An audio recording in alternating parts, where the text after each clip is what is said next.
Incident करती है तो वो क्या करती है, वो बिल्कुल भी रिफ्रैक्शन फिनोमेना में पार्ट नहीं लेती है, मतलब ट्रांसफर हो जाती है। आपको याद होगा कि अगर कोई मिरर है, मिरर में मैं आपको जरा याद दिलाता हूं, अगर नॉर्मली कोई लाइट रे हम लोग इंसिडेंट कराते थे तो सेम एंगल पे परपेंडिकुलर क्या हो जाती थी, बाउंस बैक हो जाती।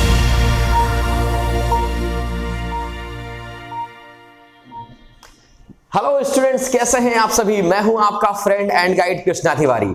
क्लास 10th की एक और नई वीडियो ये आपके सामने, और इस वीडियो में हम लोग डिस्कस करने जा रहे हैं refraction through the glass slab, और डिस्कस करने वाले हैं कि इस ग्लास स्लैब से रिलेटेड कितने क्वेश्चंस जो आपके बोर्ड एग्जामिनेशन में पूछे जाते हैं। स्टूडेंट्स, ये वीडियो आपके लिए इंपॉर्टेंट तो है ही, साथ में ये वीडियो आपके को खास इसलिए बनाती है क्योंकि आपको इसमें मिलेंगे सारे बोर्ड एग्जामिनेशन के क्वेश्चन जो कि इस टॉपिक से रिलेटेड आए हुए हैं। तो चलिए आइए शुरू करते हैं। हम लोगों ने क्या सीखा था, हम लोगों ने थोड़ा सा रिकैप करेंगे कि अगर कोई लाइट रे किसी एक मीडियम से दूसरे मीडियम में एंटर करती है तो due to refractive index and due to rare medium and denser medium, इसकी जो स्पीड है वो क्या हो जाती है, स्लो हो जाती है, और इस वजह से ये क्या हो जाती है, बेंड हो जाती है। राइट। अच्छा, ये रिफ्रैक्टिव इंडेक्स और डेंसिटी ये कहीं ना कहीं एक दूसरे से क्या होते हैं, ये मेल खाते हैं या इंटरलिंक होते हैं। राइट। ऐसे ऑब्जेक्ट जिनकी डेंसिटी ज्यादा होती है, जो ज्यादा डेंस होते हैं, वो होते हैं डेंसर मीडियम। राइट। जिनके बीच में इंटरमॉलिक्यूलर स्पेस कम होता है, या यूं कहा जाए कि इनके बीच में इंटरमॉलिक्यूलर फोर्स ऑफ अट्रैक्शन कम होता है, सॉरी ज्यादा होता है। इतनी बात समझ में आ गई कि नहीं आ गई? बहुत बढ़िया बात है। अगर रेयरर की बात करूं तो उनके बीच में इंटरमॉलिक्यूलर फोर्स कम होता है, तो उनके बीच का जो गैप होता है वो ज्यादा होता है। ठीक है, तो उनको क्या बोलते हैं, रेयरर मीडियम। एयर, जैसे एयर है, एयर क्या है, रेयरर मीडियम है। कोई भी गैस है कैसी है, वो रेयरर मीडियम है, क्योंकि वो क्या करती है, डांस करती रहती है ना कुछ। चलो ठीक है। तो रिफ्रैक्शन फिनोमेना में हम लोगों ने देखा कि अगर कोई लाइट रे रेयरर मीडियम से डेंसर मीडियम में जाती है तो क्या होती है, और अपना रास्ता को चेंज करती है। कैसे रास्ता चेंज करती है? It bends towards the normal. Right. फिर दूसरी तरफ क्या देखा कि अगर कोई लाइट रे डेंसर मीडियम से रेयरर मीडियम जाती है तो वो क्या हो जाती है, अवे फ्रॉम द नॉर्मल हो जाती है। मतलब जैसे स्पीड में पहले थी, जिस स्पीड में पहले थी उसी स्पीड को पकड़ लेती है। सिंपल सी बात है, आप भीड़ भाड़ के इलाके में जाते हैं तो आपकी स्पीड स्लो हो जाती है, मतलब डेंसर वाले इलाके में जाते हैं तो आपकी स्पीड क्या हो जाती है, स्लो हो जाती है। और अगर आप रेयरर मीडियम में जाते हैं तो आपको आप अपनी स्पीड अपने आप क्या होता है, बढ़ा देते हो कि थोड़ा चलो गैप मिल गया है। ओके। और क्या सीखा हम लोगों ने? और सीखा था absolute refractive index, that is sine i upon में sine r, always constant for the same medium. Is that clear? ये हम लोगों ने सीखा था। आज हम लोग बात करने जा रहे हैं एक ग्लास स्लैब की। सपोज दैट हमारे पास एक ये ग्लास स्लैब है, कांच का टुकड़ा, रेक्टेंगुलर सा है, A B C and D. ठीक है। अब कोई लाइट रे में इसमें क्या कराता हूं, इंसिडेंट कराता हूं। देखो कैसे इंसिडेंट करा सकता हूं, या तो मैं इस तरह से इंसिडेंट कराऊंगा, ठीक है, और या तो ये ग्लास स्लैब है तो मैं इसको कैसे लाऊंगा, या तो मैं परपेंडिकुलर लाऊंगा, या तो मतलब किसी एंगल से इंसिडेंट हो रही होगी।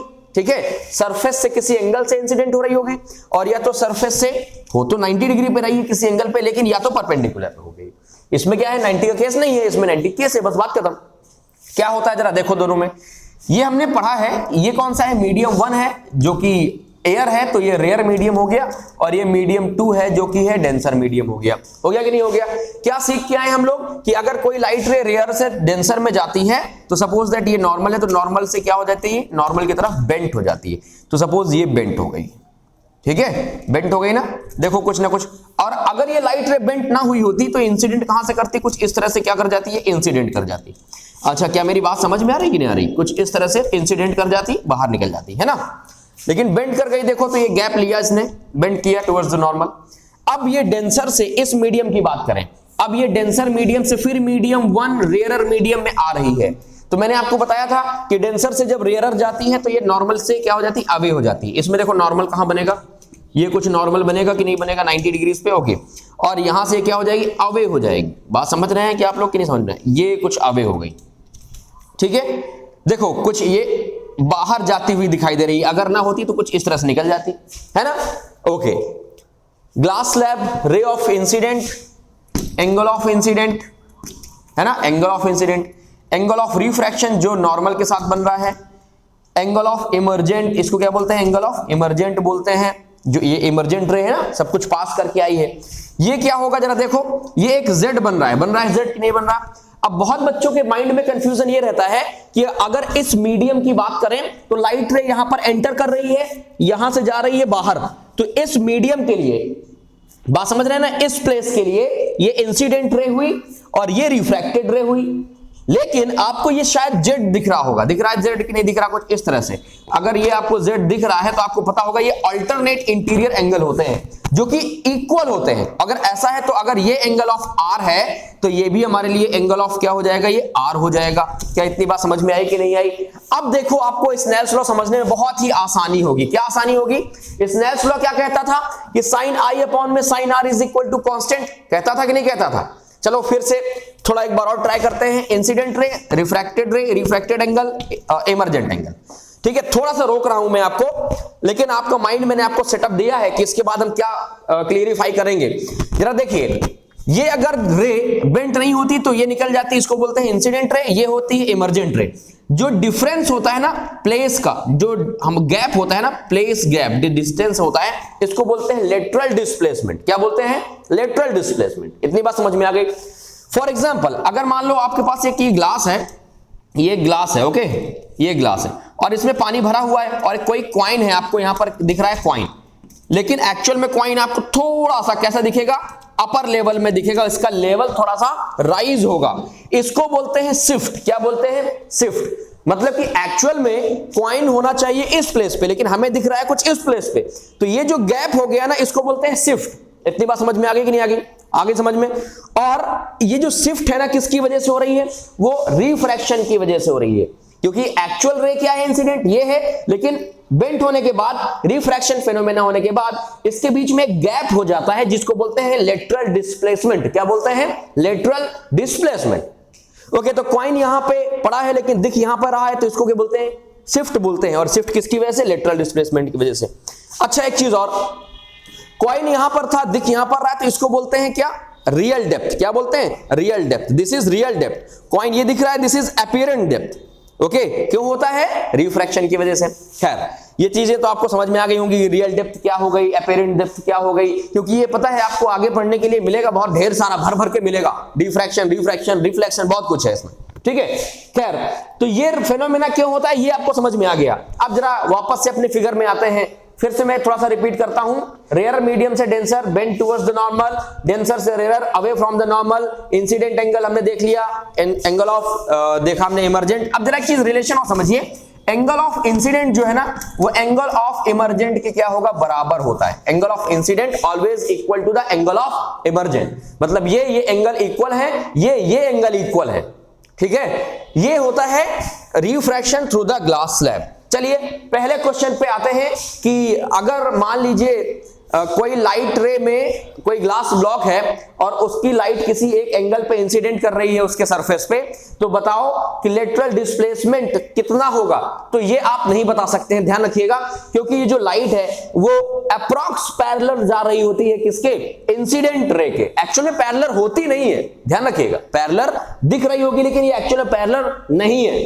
ठीक है, तो अप्रॉक्स पैरेलल हो रही होती है, तो डिस्टेंस आप फाइंड नहीं कर सकते। पहला क्वेश्चन क्या आता है? दूसरा क्वेश्चन क्या आता है? क्वेश्चन आता है कि on what factor does the angle of emergent depend when a light pass through a glass slab. बहुत बेहतरीन क्वेश्चन, कई बार आया है जब पेपर थोड़ा सा स्टैंडर्ड बनता है। तो पहला तो फैक्टर क्या है? Thickness of the glass slab. Simple सी बात है, अगर इसकी थिकनेस मैं बढ़ा देता हूं तो लाइट रे ज्यादा देर तक इस मीडियम के अंदर रहेगी, और मीडियम के अंदर जितनी देर तक रहेगी उतनी ही उसकी स्पीड क्या होगी? स्लो होगी, धीमी होगी।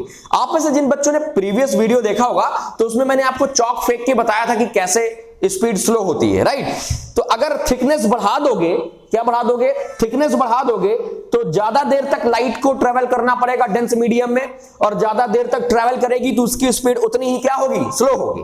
और अगर उतनी स्लो होगी दोस्तों, तो एंगल ऑफ इमर्जेंट में क्या पड़ जाएगा? फर्क पड़ जाएगा, उतना ही ज्यादा अवे करेगा। बात समझ में आया? जितना ज्यादा बेंड करेगी उतनी ज्यादा अवे करेगी। ठीक है, तो पहला फैक्टर क्या हो गया? Thickness of the glass slab. On what factor does the emergent angle depend? Thickness of the glass slab. second thing is angle of incident। angle of incident, अब कहोगे सर अभी तो आपने फैक्टर बताया angle of incident is equal to angle of emergent, so why angle of incident is a factor for the angle of emergent. बिल्कुल सही बात है, एंगल ऑफ इंसिडेंट जितना रखोगे उतना ही एंगल ऑफ क्या बनेगा, इमर्जेंट बनेगा। ठीक है, तो इसका मतलब कि एंगल ऑफ इमर्जेंट किस पे डिपेंड करता है, एंगल ऑफ इंसिडेंट पे। और कोई भी चीज अगर किसी दूसरे पे डिपेंड करती है तो वो जो दूसरा है वो एक फैक्टर होता है। बात समझ में आ रही है कि नहीं आ रही? So angle of incident is also factor of angle of emergent, कि कैसा बनना है, किस तरह का बनेगा, छोटा बनेगा बड़ा बनेगा।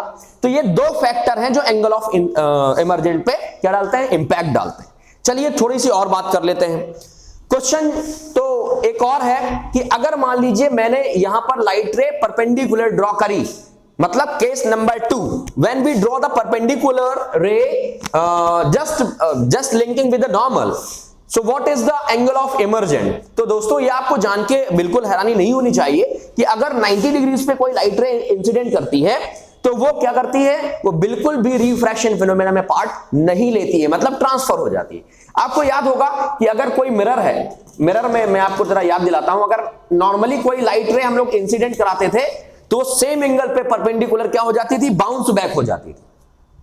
कुछ वैसा ही है, अब ये बाउंस बैक तो कर नहीं सकता क्योंकि ओपेक नहीं है, तो क्या करेगा, ये सेम लाइन जैसे आएगी परपेंडिकुलर वैसे ही निकल जाएगी, मतलब there is no any type of refraction. ठीक है, तो नॉर्मली अगर कोई ग्लास स्लैब में आती है लाइट रे तो रिफ्रैक्ट नहीं करती। चलो एक और क्वेश्चन क्या पूछा जाता है, अभी आगे आप पढ़ेंगे प्रिज्म के बारे में। तो प्रिज्म की एक खासियत है कि ये लाइट को रिफ्रैक्ट करता है, जबकि ग्लास का बना होता है, और ग्लास स्लैब भी रिफ्रैक्ट करता है। प्रिज्म की खासियत है कि जब रिफ्रैक्ट करता है तो 7 कलर्स में डिवाइड कर देता है। किसको, व्हाइट लाइट को। आई होप आपने सुन रखा होगा रेनबो फॉर्मेशन। तो प्रिज्म की एक प्रॉपर्टी होती है, लेकिन ग्लास ने जब रिफ्रैक्ट किया तो उसने तो 7 कलर्स में डिवाइड नहीं किया, है ना। तो क्वेश्चन आता है कि अगर कोई प्रिज्म रखा है, ग्लास रखा है, तो ग्लास रिफ्रैक्ट नहीं करता है 7 कलर्स में, बल्कि प्रिज्म करता है। तो थोड़ी सी इस क्वेश्चन के लिए वेट करना पड़ेगा, क्योंकि जो ग्लास होता है वो उसकी जो सरफेस होती है, जो उसके प्लेन्स होते हैं, उनके रिफ्रैक्टिव इंडेक्स डिफरेंट होते हैं। डिफरेंट रिफ्रैक्टिव इंडेक्स, बार बार लाइट को बेंड करना पड़ता है, अवे होना पड़ता है, तो वो 7 कलर्स में according to the their wavelength क्या हो जाती है, मतलब रिफ्रैक्ट हो जाती है, 7 कलर्स में डिस्पर्स हो जाती है। बात समझ में आई कि नहीं आई? तो ये माइंड में क्वेश्चन रखना, हम लोग डिस्कस करेंगे एक बार फिर से इसको। खैर, तो क्या आपको ये टॉपिक समझ में आया कि नहीं आया, refraction through the glass slab. कभी आपने नोटिस किया कि कभी ग्लास स्लैब को किसी पेपर के ऊपर रखो तो लेटर्स बड़े बड़े दिखाई देते हैं। क्वेश्चन काफी बार इससे भी पूछा गया है, केस बेस्ड बनने की भी प्रोबेबिलिटी इसकी रहती है। ऐसा क्यों होता है? देखो ऐसा है ना कि जब लाइट रे क्या करती है, फिर से ध्यान दीजिएगा, लाइट रे एंटर करती है रेयरर से डेंसर और डेंसर से फिर रेयरर, तो उसके बीच में एक शिफ्ट तैयार हो जाता है। मतलब कि एक्चुअल में जो लेटर्स हैं, एक्चुअल में जो ऑब्जेक्ट है वो थोड़ा बेंट दिखाई देता है। या फिर मैं फिर से एक आपको एग्जांपल रिपीट कराता हूं कि पानी में कॉइन पड़ा था तो कॉइन आपको उठा हुआ दिख रहा था, अपीयरेंट डेप्थ में दिख रहा था। किसकी वजह से? शिफ्ट की वजह से। शिफ्ट किसकी वजह से? रिफ्रैक्शन की वजह से। इसी वजह से अगर किसी पेपर के ऊपर ग्लास ब्लॉक रखो तो क्या होता है दोस्तों, वो जो लेटर्स है ना वो थोड़े ऊपर की तरफ, मतलब अपीयरेंट डेप्थ में दिखाई देते हैं। Real depth sign i upon में साइन आर कांस्टेंट। तो कांस्टेंट क्यों, जरा देख लीजिए भाई, ये इंसिडेंट एंगल हो गया, ये हो गया एंगल ऑफ रिफ्रैक्शन। अभी डिस्कस किया एंगल ऑफ इंसिडेंट क्या होता है, एंगल ऑफ इमर्जेंट के इक्वल होता है। और क्या डिस्कस किया कि अगर ये एंगल ऑफ क्या है, रिफ्रैक्शन है, तो ये भी एंगल ऑफ रिफ्रैक्शन होगा। तो चाहे तो आप इस मीडियम से निकाल लो, मीडियम P के लिए, और चाहे मीडियम Q के लिए निकाल लो, मीडियम Q के लिए। भाई सिंपल सी बात है, साइन आई अपॉन में साइन आर, कुछ भी हो सकता है। मान लो यहां पर लिखा है साइन आई की वैल्यू है 1/2, साइन आर की वैल्यू है 3/2, ठीक है, सपोज दैट। तो 1/2 और 3/2 जैसे रखोगे तो कितना आ जाएगा हमारे पास, 1/2, और ये आ जाएगा 2/3, मतलब ये आ जाएगा 2/6 आ जाएगा। अब सेम एज इस मीडियम के निकाल लो। अब ये 1/2 अगर है इसका एंगल यहां पर, तो एंगल ऑफ इमर्जेंट भी तो सेम होगा, तो ये हो जाएगा 1/2, और ये r सेम होगा तो ये क्या हो जाएगा 3/2, हो जाएगा नहीं हो जाएगा भाई, सेम मीडियम है ना ये, ठीक है। तो चलो भाई, अगर मैं यहां के लिए भी निकालूंगा तब भी हमारे पास आंसर कितना आएगा 2/6। क्यों? साइन आई अपॉन में साइन आर, तो r तो यही है ना, और आई क्या बन जाएगा, आई बन जाएगा ये वाला एंगल, क्योंकि इसकी वैल्यू किसके इक्वल होती है, इंसिडेंट एंगल की इक्वल होती है। इसीलिए स्नेल्स लॉ में पढ़ाया जाता है रिलेटिव रिफ्रैक्टिव इंडेक्स। बात समझ में आई कि इस मीडियम के कंपैरिजन में, ग्लास के कंपैरिजन में इसका रिफ्रैक्टिव इंडेक्स या इसके कंपैरिजन में इसका रिफ्रैक्टिव इंडेक्स, इन दोनों के लिए अगर मैं बात करूं, एक सिंपल सी बात है, अगर मैं एयर के रिस्पेक्ट में ग्लास की बात करूंगा तो यहां पर भी एयर के रिस्पेक्ट में ग्लास की बात करूंगा, अगर यहां मैं ग्लास के रिस्पेक्ट में एयर की बात करूंगा तो यहां पर भी ग्लास के रिस्पेक्ट में एयर की बात करूंगा, तो दोनों का जो आंसर आएगा, कैलकुलेशन होगा, मैग्नीट्यूड ऑलवेज कांस्टेंट रहेगा। बात समझ में आई कि नहीं, 2/6 2/6 सेम आ रहा है कि नहीं आ रहा। इसलिए कहा जाता है कि always sine angle I sine angle R is equal to constant value and this is also known as absolute refractive index and denoted by mu or neta n। क्या इतनी बात समझ में आई, आगे समझ में, बहुत बढ़िया बात है।